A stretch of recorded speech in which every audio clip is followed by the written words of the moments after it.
नमस्कार दोस्तों, मैं मोहन कौशिक आपका हार्दिक स्वागत करता हूं अपने YouTube चैनल पावर माइंड पर। आज हम डिस्कस करने वाले हैं सीरिया की न्यूज़ के बारे में, जो कि काफ़ी लंबे समय से एक तरीके से सिविल वॉर की मार को झेल रही है। और एक ऐसा देश जो लगभग 2011 से लड़ाई के अंदर झोंका हुआ है, आपस में जातीय दंगे, जिसे हम ये कह सकते हैं कि सिविल वॉर के अंदर शिया सुन्नी के दंगे हो गए, दूसरे देशों की सपोर्ट हो गई, देश में अव्यवस्था हो गई, ऐसे असामाजिक तत्व जो देश की पूरी व्यवस्था को खराब किए हुए बैठे हुए हैं और देश के राष्ट्रपति का, या एक तरीके से कहें कि डिक्टेटर का विरोध करने में लगे हुए हैं।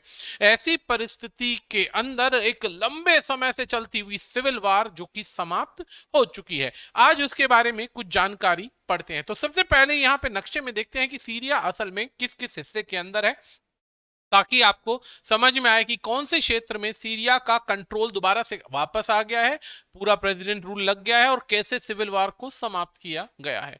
दोस्तों, सबसे पहले ये इधर आसपास के देशों का एक तरीके से नाम जरूर पता होना चाहिए। जैसे ये तो आपके पास ये जो येलो सेक्शन है, ये तो सारा का सारा सीरिया पड़ जाता है। ये सीरिया है। सीरिया के बाद यहाँ पे ये लेबनान है, छोटा सा देश जैसे देख रहे हैं। इससे भी छोटा देश यहाँ पे इजराइल आपको नजर आ जाएगा। ये जॉर्डन है दोस्तों, ये इराक है। इराक के बाद ये टर्की आपके पास दिखाई दे जाएगा और यहाँ पे ये मेडिटेरियन सी। मेन क्षेत्र के अंदर ये पूरा ज्यादा समझने की आवश्यकता नहीं है, सिर्फ ये डमास वर्ड पढ़ लीजिए, ये डमाकस वर्ड पढ़ लीजिए, आपको इतना ही काफी है, क्योंकि इसी से संबंधित जो न्यूज है उसी को थोड़ा सा फोकस करना है, बाकी चीजों को फोकस नहीं करना है। सीरिया अकेला एक ऐसा देश जो बहुत लंबे समय से, लगभग 2011 से ऐसी प्रॉब्लम्स को झेलता हुआ आ रहा है, जिसका कोई इलाज दिखाई देता नजर नहीं आ रहा था। लेकिन फाइनली अब ये वॉर, सिविल वॉर समाप्त हो गई है और देश में दोबारा से व्यवस्था स्थापित होने के आसार बन चुके हैं। तो चलिए देखते हैं क्या कहानी है, क्या नहीं है। सीरिया की होम कमिंग हो रही है। होम कमिंग का मतलब ये कि दोबारा से शासन लागू हो जाएगा, सिविल वॉर समाप्त हो जाएगा।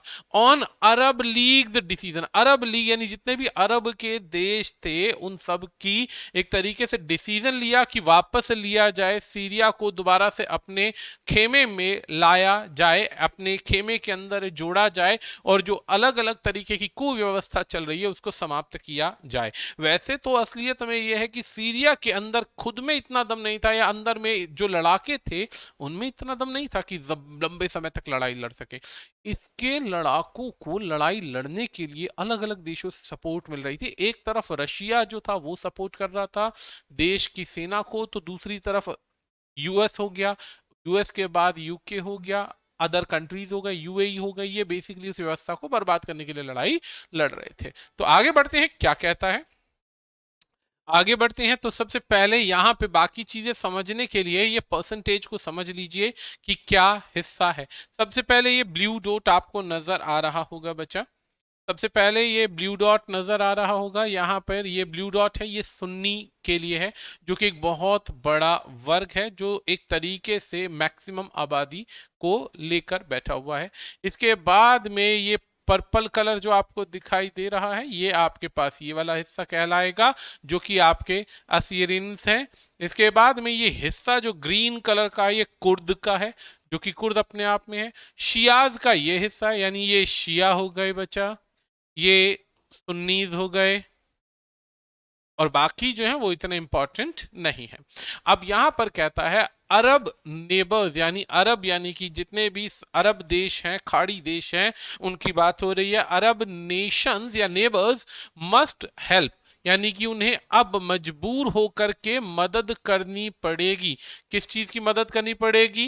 रीबिल्ट करना पड़ेगा सीरिया को। वाइल, वाइल यानी जिस दौरान, वाइल एक कंजंक्शन है जिसका अर्थ होता है कनेक्ट करने के लिए, ड्यूरेशन के इस काम को दिखाना। वाइल कीपिंग अप प्रेशर, जिसके अंदर दबाव बना रहेगा वहां के प्रेसिडेंट के ऊपर, जिनका नाम है असद, जिनका नाम है असद, उस पर दबाव बना रहेगा और यहाँ पे सीरिया को रीबिल्ड करना है। वैसे एक छोटा सा तथ्य यहाँ पर एक चीज बता दूं कि 2011 में जो लड़ाई स्टार्ट हुई थी सिविल वॉर, और 2023 में जाकर खत्म हुई। अब 2023 में लड़ाई खत्म हुई तो इसकी इकोनॉमी को दोबारा सेम पोजीशन पर आने के लिए 2020 साल लग जाएंगे बच्चा। 20 ईयर्स लग जाएंगे इसे सेम परिस्थिति पे आने के लिए। कौन सी सेम परिस्थिति? जिस समय में 2011 में सीरिया था उस परिस्थिति पर आने में भी अभी इसे 20 साल लग जाएंगे, जबकि इसका सोशल जो एक तरीके से समाज का समापन हुआ है, इकोनॉमी डाउन तो हो ही गई है, पॉलिटिकल एक तरीके से इन्फ्लुएंस दूसरे देशों का आ चुका है, एक हर सेक्शन डिटीरियोरेट बुरी तरीके से हो चुका है। आगे बढ़ते हैं तो यहां पर अब स्टार्ट होता है ये एक आर्टिकल, ये बेसिकली एडिटोरियल। अरब लीग की बात हो रही है। अरब लीग ने यहाँ पे डिसीजन लिया है बच्चा। अरब लीग का डिसीजन, ये पूरा का पूरा एक सब्जेक्ट है। डिसीजन क्या है? टू रीएडमिट सीरिया, सीरिया को दोबारा से जोड़ा जाने का डिसीजन लिया है। कब डिसीजन लिया है? कॉमा के बाद नेक्स्ट एक कनेक्टर आ रहा है टाइम दिखाने के लिए। आफ्टर ओवर अ डिकेड, एक डिकेड समाप्त होने के बाद में। ओवर अ डिकेड, एक डिकेड 10 साल का होता है दोस्तों, 10 ईयर्स का एक डिकेड होता है। डिकेड ऑफ आइसोलेशन, आइसोलेशन होता है कि अलग पड़ा हुआ था, आपस में सिविल वॉर की मार झेल रहा था। मार झेलने के दौरान कोई भी देश उसको सपोर्ट करने को तैयार नहीं था कि वहां पे दोबारा से सरकार का गठन करवा सके। सिग्नल्स आर ग्रोइंग डिजायर, यहां पर सिग्नल्स यानी निशान मिल रहे हैं, बहुत सारे सिग्नल्स मिल रहे हैं। क्या? कि growing desire of regional powers, यहां पर जो डिजायर्स थी किसकी? रीजनल पावर्स की, यानी जो छोटे मोटे दल जो थे वो अपनी पावर्स को क्या कर रहे थे? रीगेन कर रहे थे, बढ़ते जा रहे थे। To set aside intra Arab rivalries, यहां पर दिखाई देता है कि वो पावर में तभी थे जब आपस में इंट्रा अरब राइवलरीज यानी अरब के खाड़ी देशों की आपस में एक दूसरे से काफी ज्यादा राइवलरीज चल रही थी। एंड वर्क टुवर्ड एस्टेब्लिशिंग, और अब उन्हें क्या करना है? एस्टेब्लिश करना है a more predictable stable relationship with one another. अब कहता है कि लंबे समय से जो आपस में लड़ाई चलती आ रही थी, आपस में विरोध चलता आ रहा था, जिसके अंदर कोई भी देश दूसरे पर भरोसा नहीं कर रहा था और दूसरे की डेवलपमेंट का मतलब खुद का पतन मान रहा था, अब उसको छोड़ करके एक ग्रोइंग डिजायर हो गई कि एक साथ मिलकर काम करना है। मोर प्रेडिक्टेबल यानी कि दिखाई दे रहा है आगे भविष्य के अंदर कि क्या करना है। स्टेबल गवर्नमेंट चाहिए, अच्छे रिलेशनशिप बनाने हैं एक दूसरे के साथ में, ताकि अरब खाड़ी देश मिलकर आगे किसी कार्य को चला सके। अब आयरनिकली यानी मजाक की बात तो यहां पर यह है कि वो सऊदी अरेबिया था जिसने which had rallied एक वर्ब है, rallied होता है पीछे पीछे चलना, rallied द अरब कंट्रीज के साथ साथ चला। कि 2011 में किस लिए चला था? कि एक्सपेल कर दिया जाए, बाहर निकाल दिया जाए सीरिया को। कब बात हुई थी? 2011 में डिसाइड हुआ था कि सीरिया को बाहर निकाल दिया जाए, और यह डिसीजन अरब कंट्रीज ने ही लिया था, और उसमें भी मेन कंट्री था सऊदी अरेबिया। और सऊदी अरेबिया ने ही सबसे इंपॉर्टेंट रोल प्ले किया अरब के देशों में से इस देश में सीरिया में सिविल वॉर को चलाने के लिए, मजबूर करने के लिए कि वो चलती रहे। एमिड का मतलब होता है बीच में, the regimes crack down on protest, यानी 2011 में क्या हुआ कि सीरिया की ये जो रिजीम थी इसके अंदर आपस में क्या हुआ? दरारें पड़ने लग गई और विरोध शुरू हो गया, प्रदर्शन शुरू हो गए, डेमोक्रेसी की डिमांड बढ़ने लगी। क्यों डेमोक्रेसी की डिमांड बढ़ने लगी? क्योंकि सीरिया के अंदर 2011 में लंबे अरसे से देखा जा रहा था कि अनएम्प्लॉयमेंट बहुत ज्यादा थी, महंगाई बढ़ती जा रही थी, आपस में जो माइनॉरिटीज है वो पूरे देश पर रूल कर रहे थे, मेजॉरिटी उस चीज को स्वीकार नहीं कर रही थी, और दूसरे देशों से बार बार सपोर्ट मिलने से वो जो प्रोटेस्ट थे वो दंगों में बदल गए। और कब दंगे सिविल वॉर में बदल गए? देखते देखते। कहा जाता है कि मोर देन 6 लाख पीपल, जिनको काउंट किया जा सकता है, more than 6 lakh people killed, यानी कि यहां पर 6 लाख लोग मारे गए। इन 6 लाख लोगों में 1.5 लाख से ज्यादा तो बच्चों को मारा गया अलग अलग बातों के आधार पर। That pushed Syria readmission. अब यहां पर क्या हुआ? ये एक बात थी जो प्रोटेस्ट थे, उससे क्या हुआ? सीरिया को एक तरीके से दोबारा घुसना पड़ा उस मुसीबत के अंदर। The move is also recognition. अब ये जो मूव है यानी कि ये जो कदम है ये दोबारा क्या कर रहा है, रिकॉग्नाइज कर रहा है। किसको रिकॉग्नाइज कर रहा है? सीरिया के प्रेसिडेंट बशर अल असद। ये नाम याद रखना, Bashar al Assad has practically won the civil war. अब यहां पर एक बात समझ में आ गई कि जो लगभग 13 साल लड़ाई चली है वो लड़ाई बशर अल असद जीत चुके हैं। जीतने का एक पर्पस तो समझ में आ गया कि अलग अलग देशों से सपोर्ट मिली, अपने ही देश के अंदर उठने वाली सिविल वॉर या आवाजों को दबा दिया गया। एंड सिग्नल्स, और इशारा किया गया and signals the weakening influence, कि कमजोर होता हुआ इन्फ्लुएंस है किसका? यूएस का, यूनाइटेड स्टेट्स का, अमेरिका का। अब विच स्टिल इम्पोजेस, जो अभी भी इम्पोज कर रहा है, थोप रहा है क्या? हैवी सैंक्शन, बहुत कड़े प्रतिबंध। किस पर? ऑन द रिजीम, यानी बशर अल असद की रिजीम राज्यकाल पर क्या थोपे जा रहे हैं? बहुत सारे सैंक्शंस थोपे जा रहे हैं। And is upset with the leagues decision, और अभी भी क्या है? अमेरिका या यूएस के जो सेक्शन के कंट्रीज हैं वो नाराज हैं अरब के इस डिसीजन से।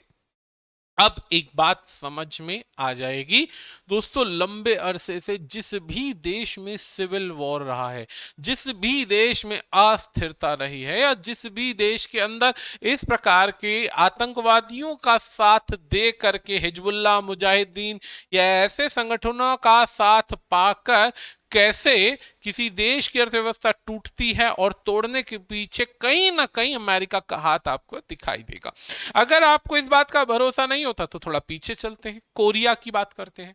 कोरिया एक समय के अंदर अच्छा नेशन हुआ करता था। एंट्री अमेरिका की, रशिया की हुई, आजादी मिलते के साथ ही इन दोनों की एंट्री हुई और पूरे देश की बर्बादी हो गई। नॉर्थ कोरिया जो कि बहुत पीछे रह गया, साउथ कोरिया आपका अप कर रहा है। इसके बाद में वियतनाम के अंदर अमेरिका घुसा तो अमेरिका ने उसको भी बर्बाद कर दिया, लंबे समय तक प्रॉब्लम्स क्रिएट रखी। वियतनाम के बाद में अमेरिका जो था अफगानिस्तान में घुसा तो वहां पे उसका हाल खराब कर दिया। ईरान के अंदर घुसने का प्रयास है, वहां पे हालात खराब है।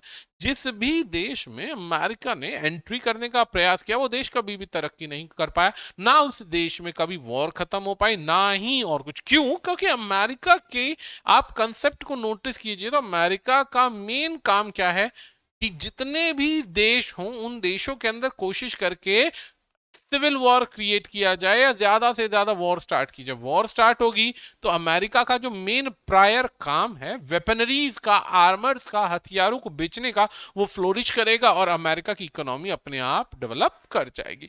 तो यहां पर जब अब लड़ाई समाप्त हो रही है तो लड़ाई समाप्त होने में कायदे से तो दूसरे देश को कोई मतलब ही नहीं होना चाहिए कि उस मेरे पड़ोस में क्या चल रहा है, लेकिन अमेरिका को क्या है, दुख है कि यहां पर वॉर खत्म हो गई, सिविल वॉर समाप्त हो गई। और समाप्त होने के पीछे जो अरब कंट्रीज हैं वो सपोर्ट कर रहे हैं। और किसका सपोर्ट कर रहे हैं? बशर अल असद का, जो कि प्रेसिडेंट है। ये वही प्रेसिडेंट है जिस पे लंबे समय से 2011 से पहले इनके पिता ने पूरे सीरिया पर राज्य किया था। कहने को प्रेसिडेंट कहते हैं लेकिन सिस्टम इनका खुद का अपना चलता है। अब आगे बढ़ते हैं। अभी तक जो बात चल रही थी दोस्तों, कई जगहों पर आप नोटिस करेंगे प्रेजेंट टेंस का यूज हो रहा है, यानी ये हाल फिलहाल की बात बताई जा रही है। इज का यूज है, हैज का यूज है, तो ऐसे ही जो हेल्पिंग वर्ब है इससे पता चलता है प्रेजेंट है। लेकिन अब क्या है, अब पास्ट टेंस की बात हो रही है। व्हेन प्रोटेस्ट, जितने भी ये प्रोटेस्ट हुए थे, जब शांति प्रिय प्रोटेस्ट थे, ब्रोक आउट यानी शुरू हुए, कहां पर शुरू हुए थे? सीरिया में हुए थे। पास्ट टेंस की जब भी बात की जाती है, अतीत की किसी घटना की बात की जाती है, तो हम सिंपल पास्ट टेंस का यूज करते हैं। सिंपल पास्ट टेंस का यूज करते हैं। When protest broke out in Syria in 2011 inspired by similar protest. अब ये जो प्रोटेस्ट हुए थे ये इंस्पायर्ड प्रोटेस्ट थे, सिमिलर प्रोटेस्ट थे। कहां पर? Elsewhere in the Arab street, यानी कि एक और जगह अरब स्ट्रीट में कुछ इसी प्रकार के प्रोटेस्ट उस समय के अंदर चल रहे थे। अब रिजीम्स रिस्पॉन्स, अब ये जो राज्यकाल का रिस्पॉन्स था, उस रिस्पॉन्स को इन्होंने किस तरीके से लिया, इन्होंने जितने भी प्रोटेस्ट थे इनको बुरी तरीके से वायलेंटली क्या कर दिया, दमन कर दिया, वायलेंटली दमन कर दिया। अब यहां पर सबसे इंपॉर्टेंट रोल आता है बच्चा डेमोक्रेसी का। किसी भी देश के अंदर यदि डेमोक्रेसी चल रही हो तो वहां पर क्या होता है कि प्रोटेस्ट करने वाले लोगों से डायरेक्टली उनका दमन नहीं किया जाता। ऐसा नहीं है कि लड़ाई हो गई, लड़ाई के अंदर सीधा मारकाट मचाई, जो अपोज कर रहा है उनको पकड़कर बंद कर दिया, मार दिया, मरवा दिया, इस प्रकार के काम नहीं होते। वहां पे आर्मी का इन्वॉल्वमेंट ऐसे नहीं होता जहां डेमोक्रेसी होती है। लेकिन क्योंकि वहां पे डेमोक्रेसी नहीं थी, ऑलरेडी बहुत ज्यादा रिस्पॉन्स में लोग क्या थे, विरोध कर रहे थे, विरोध कर रहे थे, वहां पर कोई भी एकदम से प्रॉब्लम नहीं थी। लेकिन जब बशर अल असद ने वायलेंटली दमन किया, लोगों को मारना कुचलना शुरू कर दिया, तो प्रॉब्लम्स अब क्या थी, वो वॉर में बदल गई, वॉर में बदल गई, लोगों में बदला लेने की भावना क्रिएट हो गई। अब बात आती है बट यानी कि इस सिचुएशन के against, but when the protesters took up arms, लेकिन जब अब इस घटना के बाद जो प्रोटेस्ट करने वाले लोग थे, प्रदर्शनकारी लोग थे, उन्होंने क्या किया, हथियार उठा लिए एंड गॉट सपोर्ट, और उन्हें क्या मिली, सपोर्ट मिली, किससे, मिस्टर असद के रीजनल राइवल्स, राइवल्स कहते हैं दुश्मन, अब राइवल्स यानी दुश्मनों से क्या मिली, उनको सपोर्ट मिली। और दुश्मन में सबसे पहला नाम सच एज का प्रयोग होता है एग्जाम्पल देने के लिए। सच एज कौन कौन से देशों से मिली, सऊदी अरेबिया सबसे पहला कंट्री जो कि मैंने शुरू में बता दिया था। अब अरेबिया के बाद UAE, Qatar, Jordan and Turkey. अब इन सब ने किसकी सपोर्ट करी, मिस्टर असद के दुश्मनों की सपोर्ट करी, जो उसके विरोध में खड़े थे उनको हथियार देना शुरू कर दिया। द क्राइसिस, अब जो क्राइसिस था यानी कि जो मुद्दा था, टर्न इनटू क्या है बच्चा, एक फ्रेजल वर्ब है। फ्रेजल वर्ब में याद रखिएगा मीनिंग हर बार अलग निकलता है। फ्रेजल वर्ब यानी कि वर्ब के साथ जब प्रीपोजिशन जुड़ जाए तो फ्रेजल वर्ब बनता है। तो टर्न इनटू सिविल वॉर, यानी जो साधारण सा प्रोटेस्ट था, अब प्रोटेस्ट है, लोगों को हथियार ही नहीं मिलेंगे तो वो प्रोटेस्ट करके रुक जाएंगे। हो सकता है देश में परिवर्तन आए, शायद रिवॉल्यूशन आए, शायद सुधार के कार्य हो ना हो, लेकिन सिविल वॉर नहीं होगा। अभी ऐसा ही कुछ हुआ था, आपने श्रीलंका के अंदर देखा होगा, आर्थिक संकट आया, वहां की सरकार जो गोटाबाया राजपक्षी थी उनकी सरकार भाग गई, सारे भाई बंधु अपने गायब हो गए, सरकार भागी, लेकिन सिविल वॉर नहीं हुआ। कैसे नहीं हुआ, क्योंकि वहां पे हथियार नहीं थे, कोई दूसरा उसका दुश्मन देश नहीं था जो हथियार प्रोवाइड करे, कहे कि जाइए अटैक कीजिए, अटैक करने के लिए नहीं थे। लेकिन यहां पर क्या था कि असद का जो विरोध करने वाले यानी राइवल कंट्रीज थे, जैसे ये खाड़ी देश हो गए, इन्होंने क्या किया, उस नॉर्मल से प्रोटेस्ट को परिवर्तन में ला दिया वॉर के अंदर, और वॉर थी सिविल वॉर। अब सिविल वॉर के अंदर ओवर द इयर्स, बरसों बीत गए असद की रिजीम के अंदर, बैक्ड बाय, अब बैकअप मिला, असद को भी प्राप्त हुआ बैकअप। किससे प्राप्त हुआ, सबसे पहला बैकअप प्राप्त हुआ रशिया से, दूसरा देश था आपके पास ईरान, ईरान के बाद तीसरा ये हिजबुल्लाह मुजाहिदीन जो है, ये एक आतंकवादी संगठन है, ये एक आतंकवादी संगठन है। इन तीनों ने मिलकर सीरिया के अंदर दोबारा से असद की सरकार को लाने का प्रयास किया। अब इन्होंने क्या किया, मैनेज्ड किया, ये ऑब्वियसली पास्ट टेंस की बात हो रही है, वर्ब का सेकेंड फॉर्म है। मैनेज टू स्टेबलाइज, स्टेबलाइज क्या होता है, स्थापित करना, स्टेबल करना, स्टेबलाइज का मतलब स्थापित करना, स्टेबल करना, रोक कर रखना, बचा कर रखना। अब बचा के रखी सरकार, एंड पुश बैक का मतलब वापस धकेलना, या एक तरीके से कहें रिट्रीट कह सकते हैं कि दुश्मनों को यहां से क्या किया, रिट्रीट कर दिया। किसको रिट्रीट किया, अब जो प्रोटेस्ट करने वाले किसी समय के अंदर लोग थे, अब वो रिबेल्स बन गए। रिबेल्स का मतलब क्या होता है, विद्रोही बन गए। विद्रोही कौन होते हैं, जो सरकार के द्वारा चलाई गई पॉलिसी से अनहैप्पी होते हैं, मानते हैं कि सरकार जो है पॉलिसी चला रही है वो सही नहीं है। तो रिबेल्स से, और इनमें ज्यादातर रिबेल्स के साथ कौन थे, जिहादीज से। अब ये न्यूज की लाइन में जिहादीज जो है, इसका मतलब क्या होता है। अब आप सब कुछ भी माने, लेकिन जिहादीज का जो मीनिंग लिया जाता है वो लिया जाता है basically war for the protection of religion, war for the protection of religion, protection of religion, यानी कि धर्म को बचाने के लिए जब हथियार उठाया जाता है, धर्म को बचाने के लिए हथियार उठाया जाता है, देश की सरकार को, शासन को, व्यवस्था को बनाए रखने के लिए हथियार उठाया जाता है, तो जिहाद बनता है और उसको लड़ने वाले को जिहादी कहा जाता है। तो यहां पर ये जो जिहादी थे इनको वापस पीछे धकेला गया, किसके द्वारा? रशिया की सपोर्ट से, ईरान की सपोर्ट से और हिजबुल्लाह के आतंकवादियों की सपोर्ट से इनको पीछे हटाया गया। नॉर्मली नोटिस करने योग्य बात है, क्या योग्य बात है? देश के अंदर शासन व्यवस्था बनाए रखने के लिए विदेशों ने पैसा दिया, अपने नेबर्स ने विरोध करने के लिए पैसा दिया और आपस में लड़ाई लड़ रही है। यानी अपना सीरिया का खुद का कोई अस्तित्व ही नहीं है, कोई अस्तित्व नहीं है, लड़ाई सिर्फ दूसरों के सहारे चली। आगे बढ़ते हैं। अब चलो लड़ाई चली, लंबे समय तक लड़ाई चली, सहायता मिली रशिया की, रशिया के बाद ईरान की, हिजबुल्लाह के आतंकवादियों की, और रेबेलियंस को पीछे धकेल दिया, कहानी वहां पे रुक गई। अब यहां पर कहता है आज की बात करते हैं, टुडे लिखा आ गया तो ये प्रेजेंट टेंस है।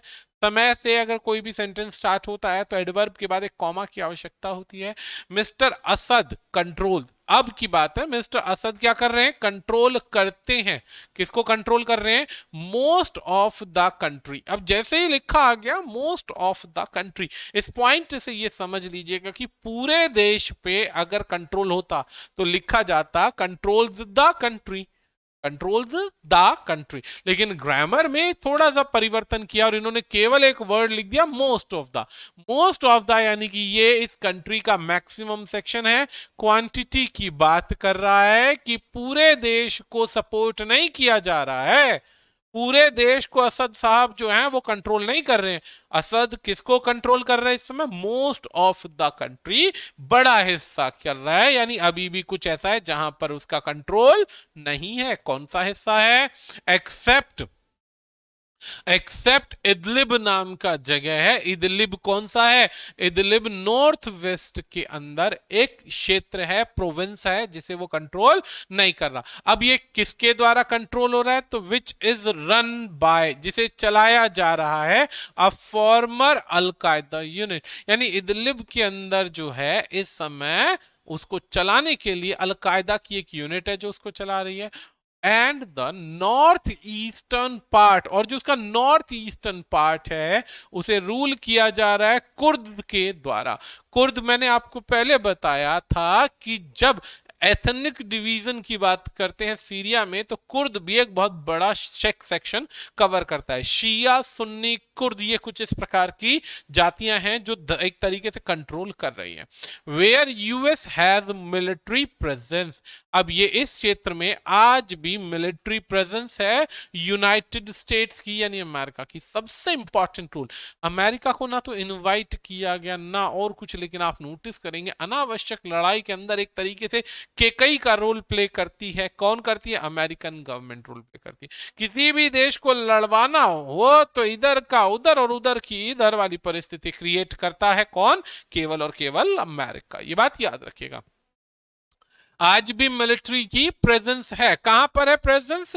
आपके सीरिया के नॉर्थ वेस्ट पार्ट के अंदर, नॉर्थ ईस्टर्न पार्ट के अंदर। ठीक है जी। दो लेट, हालांकि पुरानी बात है, तो अभी हाल फिलहाल पास्ट टेंस की बात कर रहा है। द अरब कंट्रीज रियलाइज्ड, अभी हाल फिलहाल में जितने भी अरब कंट्रीज, अरब कंट्रीज जैसे यूएई हो गया, सऊदी हो गया, इन्होंने क्या किया? रियलाइज क्या किया? दैट देयर पॉलिसी, यानी उन देशों की जो पॉलिसी है, किस चीज की पॉलिसी है? कि वो पूरी रिजीम को चेंज करना चाहते थे, अल असद के शासन काल को बदलना चाहते थे। अब ये चेंज करना चाहते थे पॉलिसी, और इसीलिए उन्होंने क्या किया? आइसोलेट कर दिया सीरिया को, बिल्कुल बंद कर दिया, एकांतवास में छोड़ दिया। Had only boomeranged on them. अब कहता है बुमरैंग क्या होता है? बुमरैंग होता है कि जैसा हम करते हैं वैसा होता है। बुमरैंग एक इस तरीके का एक इक्विपमेंट होता है जिसे आप फेंकते हैं तो वो घूम कर तेजी से वापस आता है।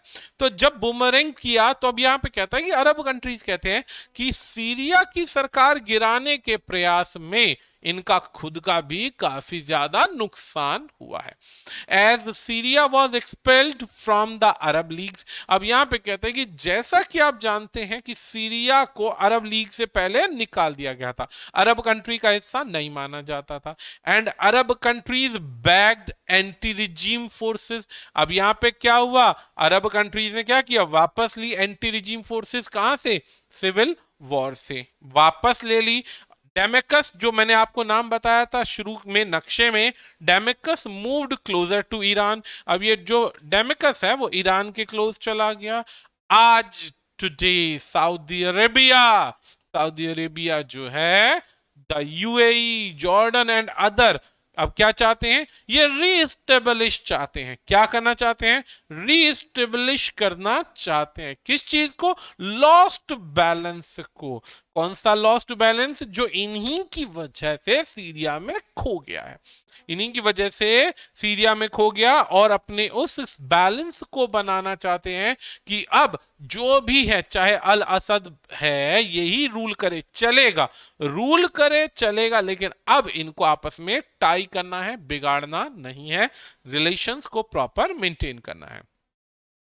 अब आगे बढ़ते हैं दोस्तों, आगे बढ़ते हैं तो पैराग्राफ क्या कहता है, जितने भी अरब कंट्रीज हैं एक हो गए, एंड टर्की, टर्की जो खुद को मुस्लिम कंट्रीज या वर्ल्ड का आका अप्रूव करने की कोशिश करता है, तो टर्की या जिसे हम तुर्की कहते हैं, विच होस्ट, होस्ट का मतलब मेजबानी करना, मिलियंस ऑफ सीरियंस, यानी इन देशों में सैकड़ों रिफ्यूजीज गए हैं, लाखों रिफ्यूजीज गए हैं। अब जिस देश में आए दिन बमबारी, एक दिन भी सुकून का नहीं, रोजगार के साधन नहीं, संसाधन नहीं, तो ऐसे में लाखों लोग देश छोड़कर जाते हैं।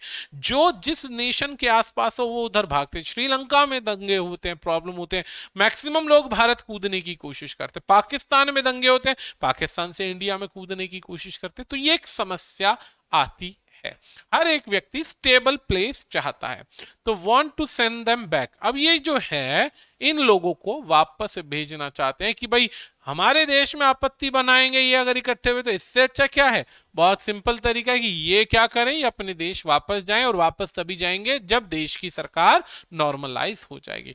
फॉर दैट, अब इसके लिए दे नीड टू, यानी आवश्यकता है, कोऑपरेट विद, कोऑपरेट यानी साथ तालमेल बनाना है, एंड हेल्प, और सहायता करनी है, सैंक्शंस हिट सीरिया, यानी कि जो भी सीरिया पर जितने भी सैंक्शंस लगे हुए हैं उस परिस्थिति में सीरिया की मदद करनी है। अब विच यानी रिलेटिव प्रोनाउन हो गया, विच वाज बैटर्ड, यानी कि जो थोपे गए थे, यानी कि परिस्थिति पहले ही खराब है, कहां पर, बाय अ डिवास्टेटिंग अर्थक्वेक, यानी परिस्थिति और ज्यादा बद से बदतर हो गई जब यहां पर एक अर्थक्वेक आया फरवरी के अंदर, और ज्यादा दरिद्रता आई तो देश के लोग छोड़ छोड़कर भागने लग गए। सस्टेन इटसेल्फ इकोनॉमी, यानी अपनी ऐसे में इकोनॉमी को संभाल पाना बहुत ज्यादा कठिन है। सीरिया पे ऑलरेडी इतने सैंक्शन लगे हुए हैं, फरवरी में अर्थक्वेक आ गया, और ज्यादा बुरे हालात हो गए, रोजगार के साधन नहीं है, तो बस इकोनॉमी डूब चुकी है। द चेंजिंग जियोपॉलिटिकल एनवायरमेंट, यानी कि जो बदलता हुआ जो एनवायरमेंट है, कहां पर, वेस्ट एशिया के अंदर, जिसमें राइवल्स हैं Saudi Arabia and Iran, are warming up to each other, एक दूसरे को उकसा रहे हैं, गर्म कर रहे हैं सहायता करने के लिए, has also helped the Arab rapprochement with Syria. अब ये भी चाहते हैं, जियोपॉलिटिक्स बदल रही है, कोई किसी का दोस्त नहीं, कोई किसी का दुश्मन नहीं है, हर कोई बेनिफिट देखता है कि मुझे इसके साथ जुड़ने में क्या फायदा है, इससे दूर जाने में मुझे क्या फायदा है। तो ये दो चीजों के साथ में आपस में कलेश चलता है। अब इसी चीज को समझते हुए इन्हें समझ में आ रहा है कि विश्व की जो पॉलिटिक्स है वो बदल रही है, इकट्ठे नहीं रहे तो ऐसे मारे जाएंगे, डेवलपमेंट नहीं होगा। इसीलिए क्या किया जा रहा है, सीरिया के अंदर शांति व्यवस्था बनाने का प्रयास किया जा रहा है। ये एक तरीके से टोकन जेस्चर है। टोकन जेस्चर का मतलब एक तरीके से हिंट दिया गया है कि अब इस तरीके से हम सुधार चाहते हैं। सीरिया हैज एग्रीड, अब सीरिया एग्री करता है, टेक बैक, वापस लेगा अपने 1000 रिफ्यूजीज को। कहां से? जॉर्डन से। अब होता क्या है कि जॉर्डन में रिफ्यूजीज घुसे तो जॉर्डन ऐसा तो नहीं कि अपने देश में, भारत थोड़ी ना है। भारत में क्या होता है, कोई भी रिफ्यूजी आता है साला भारत के किसी भी हिस्से में घुस जाता, भारत की सरकार कुछ नहीं कहती। लाखों इस समय रेफ्यूजीज आ गए हैं, जिनका एनआरसी के रजिस्टर की बात करें, नेशनल रजिस्टर जो बनता है, या इनकी बात करें, तो बेसिकली ऐसा कोई प्रोसेस नहीं है जिसमें इन रिफ्यूजीज को पकड़ के बाहर भगाया जाए। लेकिन यहाँ पे क्या है कि दूसरे देशों में जो रेफ्यूजीज जाते हैं, उन्हें देश में घुलने मिलने की जगह उन्हें पहले कंसंट्रेशन कैंप्स में रखा जाता है। उनका व्यवहार देखा जाएगा, उनकी हरकतें देखी जाएंगी, अगर सुधार होगा तो ठीक, नहीं तो उठा के उल्टा उनके देश में फेंक दिया जाता है। तो रिफ्यूजीज जो है जॉर्डन से वापस लेंगे, कॉपरेट करेंगे अपने नेबर्स से, आपस में तालमेल बिठाएंगे, crack down on drug smuggling, और क्या करेंगे, अब लड़ाई झगड़ा रोक करके जो बेसिकली इल एक्टिविटीज हैं, जो कॉन्ट्राबैंड एक्टिविटीज, उन जैसे ड्रग स्मगलिंग हुई या बाकी ह्यूमन ट्रैफिकिंग हुई, उसको अब बंद किया जाएगा, उसको रोका जाएगा, तोड़ा जाएगा। But this is only the beginning. कहता है ये सिर्फ एक शुरुआत है, सिर्फ एक शुरुआत है। दोस्तों जैसा कि मैंने बताया, लड़ाई जो चल रही है 2011 से चल रही है, और 11 से चलते चलते 2023 आ गया। लगभग 13 साल बीत चुके हैं। 13 सालों के अंदर एक दिन भी ऐसा नहीं है जिसमें सीरिया ने चैन की सांस ली। अब चैन की सांस अगर नहीं ली ना, तो ये बात समझ लीजिए कि इतना आसान नहीं है कि सीरिया को दोबारा से एकदम तैयार करना। भारत जैसे देश को भी अभी भी एक तरीके से खुद को स्ट्रांग करने के लिए और समय लग रहा है, जिसके अंदर कोई सिविल वॉर नहीं, कोई इस तरीके के इशू नहीं है। तो ऐसे में जो बर्बाद देश हो चुका है, जो लगभग युद्ध की वजह से 50 साल पीछे चला गया, उसे भी अगले 20 साल लग जाएंगे 2011 वाली सिचुएशन में आने में। यानी 2011 में अगर उसका लेवल इतना था, तो इस लेवल तक आने में उसे 2011 से अगले 20 साल, यानी 2023 से 20 साल, 2042-43 में जा करके वो 2011 वाली स्टेबिलिटी पर आएगा। अब आगे देखते हैं। Mister Asad might have von, देखो यहां मोडाल का यूज है, लेस पॉसिबिलिटी। कहता है कि चलो मान लिया जीत चुके हैं, क्या जीत चुके हैं? Civil war. बट लेकिन द वुंड्स, वुंड्स होते हैं घाव, यानी जो परेशानियां, दुख जो मिले हैं, किस चीज के? वुंड्स ऑफ द वॉर, यानी लड़ाई के जो घाव मिले हैं, जिसमें उसका रिजीम यूज हुआ है बहुत बुरे मेथड्स के साथ। अब बहुत बुरे मेथड्स को, निर्दयी या बेसिकली ऐसी ब्रूटल एक्टिविटीज को लिया गया है ताकि ऑपोजिशन को समाप्त किया जाए, विरोधियों को समाप्त करना है बुरी तरीके से। आर स्टिल फेस्टरिंग, अभी भी जो है वो पनप रहे हैं, खत्म नहीं हुए।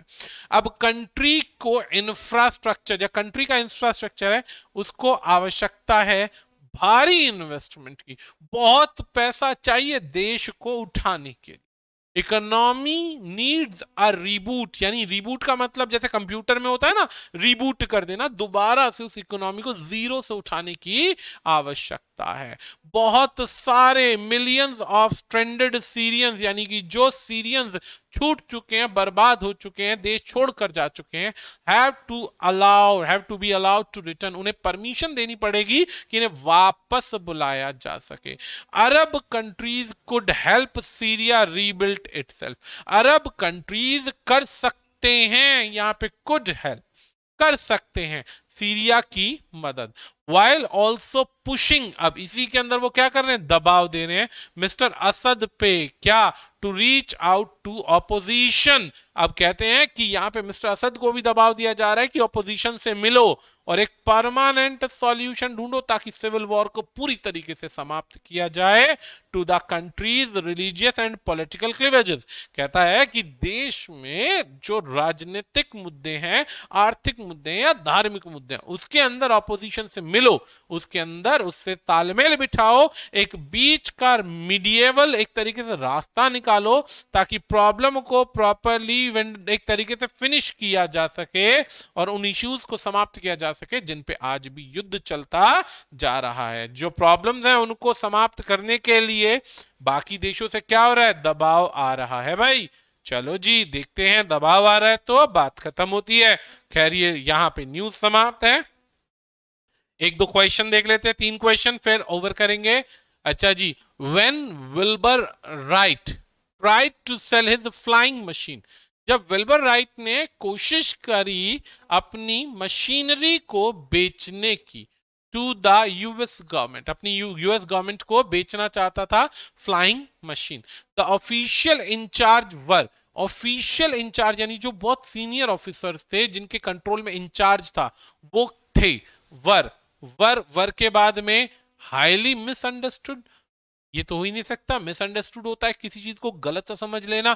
एक सेल कर रहा है, दूसरा परचेज करना चाहता है या कर रहा है या उससे रिलेटेड कुछ डाउटफुल है, तो उसमें यहां पर किसी भी तरीके से मिसअंडरस्टूड की तो बात नहीं हो सकती है। ग्रूजिंग होता है अंदर से कुछ पेन होना, अंदर से कुछ टूटा होना या किसी चीज को इजीली स्वीकार ना करना। ग्रूज होता है किसी चीज के लिए अंदर बैर होना। अब यहां बैर की बात नहीं, अनहैप्पीनेस नहीं आ रहा है। एक था हाईली सेप्टिकल, हाईली सेप्टिकल संदेहात्मक। संदेहात्मक का मतलब होता है कि भाई संदेह था उनको कि क्यों बेचना। कॉमन सी बात यह कि खरीदार कई बार जो होता है ना, खरीदने से पहले डाउटफुल होता है कि मुझे अगर सस्ते दाम पर मिल रही है तो एक सवाल जनरेट होता है क्यों, क्यों मिल रहा है। तो जब क्यों का जवाब आता है तो अंदर आदमी समझ में कोशिश करता है कि भाई कोई प्रॉब्लम्स तो होगी। The degree will be awarded during the annual. अब एनुअल के बाद में यहाँ पे 4 वर्ड है। एनुअल फंक्शन के दौरान डिग्रीज बांटी जाएंगी। अब कॉन्फ्रेंस एक वर्ड है, जब कॉन्फ्रेंस कहते हैं मीटिंग को तो ये तो नहीं हो सकता। कन्वेंशन हो गया क्या, अधिवेशन हो गया। अब 2 वर्ड बचते हैं बच्चा, अब आपके सामने 2 वर्ड बचते हैं, दोनों में से एक वर्ड है कॉन्वोकेशन और एक वर्ड है कॉन्वुलेशन। कॉन्वोकेशन और एक वर्ड है कॉन्वुलेशन। कॉन्व्युलेशन का मतलब होता है किसी चीज को मशअप कर देना। कन्वलेशन का मतलब होता है किसी चीज को मैशअप कर देना, मैसअप कर देना, बर्बाद कर देना, चीजों को बेसिकली खराब कर देना, चीजों को तोड़ देना, खराब कर देना, यानी परिस्थिति को वर्स्ट कर देना। कॉन्वोकेशन होता है एक तरीके से फंक्शन या एनुअल सेरेमनी। तो सही आंसर बन जाएगा कॉन्वोकेशन। वैसे आपके पास में वोकेशन वर्ड याद रखना है। वोकेशन बनता है, वोकेशनल से बनता है वोकेशन। वोकेशन बनता है इंजॉयमेंट या बेसिकली समय को एंजॉय करना या बेसिकली उससे सेलिब्रेट करना।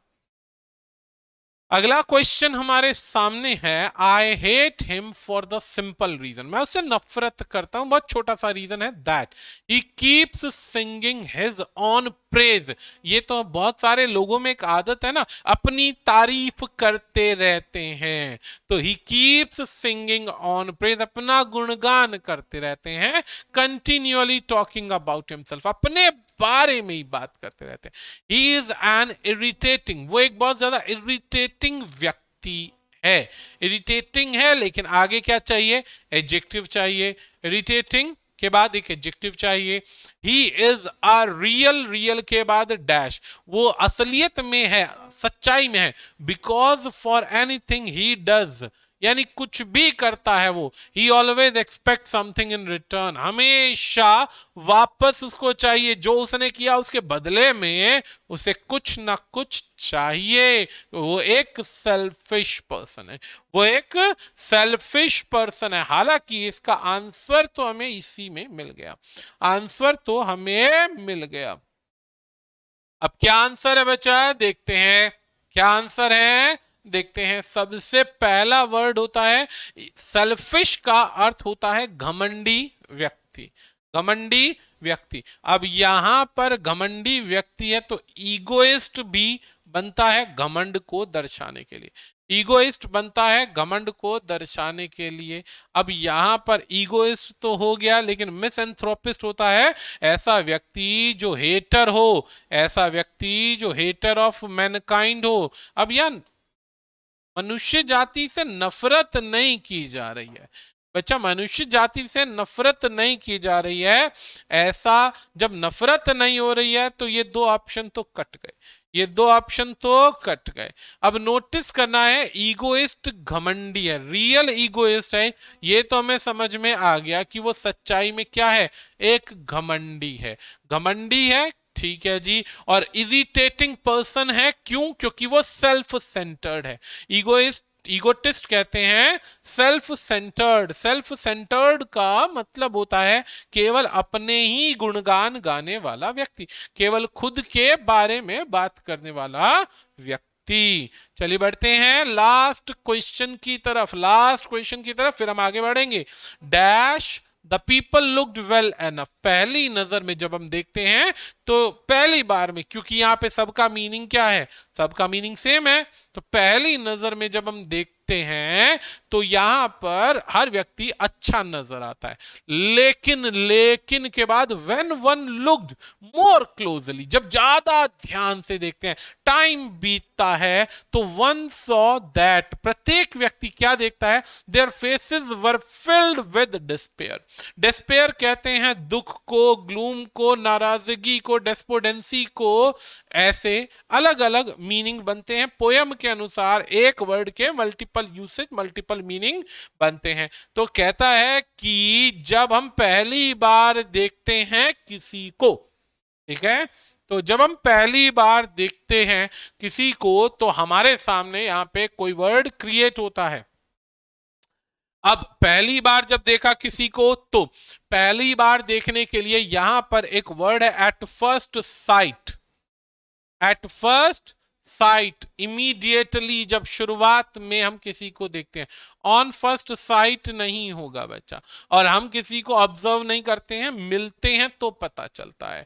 तो ये होता है immediately on the at first sight. जब भी हम देखते हैं तो तुरंत हमारे सामने हर व्यक्ति अच्छा बन के दिखाता है, लेकिन धीरे धीरे सब चीजों का पता चलता जाता है। तो इस तरीके से आज की क्लास, आज की वीडियो यहाँ पे समाप्त होती है। आशा करते हैं हमारे द्वारा दी गई जानकारी आपको पसंद आ रही होगी। बाकी मिलते हैं नेक्स्ट टाइम, नेक्स्ट वीडियो के साथ में। आज के लिए इतना ही दोस्तों, धन्यवाद।